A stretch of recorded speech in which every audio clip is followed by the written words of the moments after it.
Pune police आयुक्त अमितेश कुमार आता आपल्या सोबत आहेत आणि जबाबदारी स्वीकारल्यानंतर ते ॲक्शन मोडवरती आलेले आहेत। काल आपण बघितलं शहरातील नामचीन गुंड जवळपास 250 ते 300 गुंडांची त्यांनी परेड केलेली आहे। सर, काल ज्या पद्धतीने पुण्यात तुम्ही सुरुवातच धडाकेबाज केलेली आहे, ज्या पद्धतीने गुंडांना थेट पोलीस आयुक्त कार्यालयात आणलं आणि त्यांची परेड करून दाखवली, नेमका उद्देश काय होता या सगळ्याच्यात? उद्देश प्रायमरीली जे क्रिमिनल्स रेकॉर्डवरचे आहे, जे गँगस्टर्स आहे, जे ॲक्टिव्ह आहे, त्यांना आयडेंटिफाय करून त्यांचे डोजियर्स भरून त्यांचे हालचाली काय आहे याच्यावर बारीक सर्वेलन्सचे दृष्टिकोनातून त्यांना इथे बोलवण्यात आला होता आणि त्यांना स्पष्ट शब्दात सूचना देण्यात आलेली आहे की त्यांना कायद्याशी जर खिळवाड झाली किंवा त्यांच्याकडून काही आपत्तीजनक घटना घडल्यास अत्यंत कडक कारवाई त्याचे विरुद्ध होणार आहे। क्राईमबद्दल आमची झिरो टॉलरन्स राहणार आहे।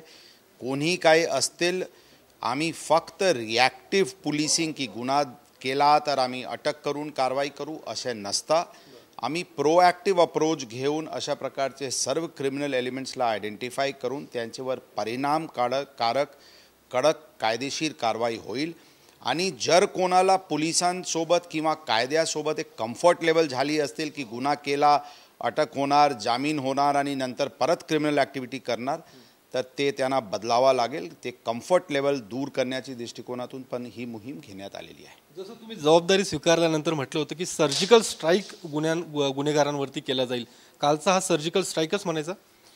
सर्जिकल स्ट्राईक एक फक्त आम्ही शब्द म्हटले होते, खरं शेवटी उद्देश एवढेच आहे की शहराला क्राईम पूर्णपणे प्रिव्हेंट व्हायला पाहिजे आणि त्यांचे डिटेक्शन व्हायला पाहिजे। क्रिमिनल आणि अँटी सोशल एलिमेंट्सवर कायद्याची एक वचक असायला पाहिजे, रूल ऑफ लॉ शहरात प्रिवेल व्हायला पाहिजे। या दृष्टिकोनातून भरपूर स्टेप्स आम्ही घेत आहोत, त्यापैकी एक हे स्टेप होता।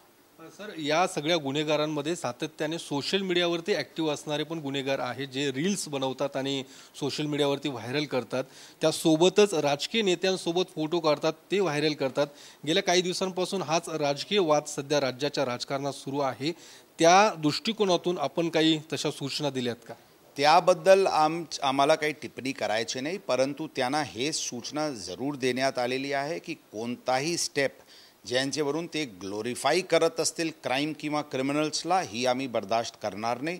सोशल मीडियावर अशा प्रकारचे पोस्ट ज्यांच्यावर ते काही हिरोसारखे आपल्याला पोर्ट्रे करत असतील तर त्यांच्याविरुद्ध नक्कीच कारवाई होणार आहे। आम्ही प्रोॲक्टिव्हली सोशल मीडियावर पेट्रोलिंग मोठ्या प्रमाणात इंटेन्सिफाई केलेले आहे।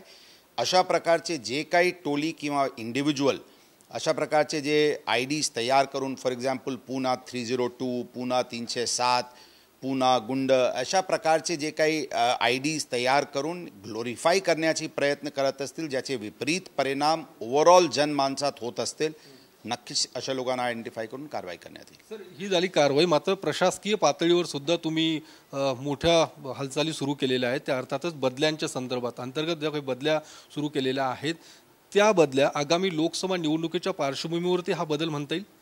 हो, बरोबर आहे। जे इलेक्शन कमिशन ऑफ इंडियाचे गाईडलाईन्स अनुषंगाने ज्यांना बदली करणे अनिवार्य आहे त्याचे बदली करण्यात येत आहे। तसेच आमची इंटरनल गोष्टी आहे, परंतु ज्या व्यक्ती एका ठिकाणी जास्ती वर्षात राहिलेली आहे आणि ते त्यांचे स्वतःसाठी आणि आमचे प्रशासकीय दृष्टिकोनातून उचित नाही आहे, तशा प्रकारचे बदली नक्कीच काही झालेली आहे, काही होणार आहे। धन्यवाद सर।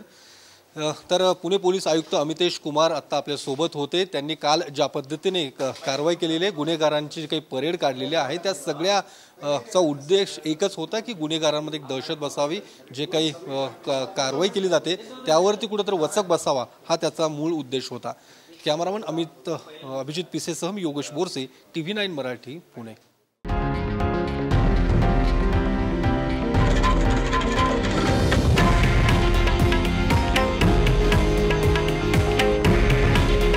हे आहे देशातील नंबर 1 न्यूज नेटवर्क आणि आपण पाहत आहात TV9 मराठी।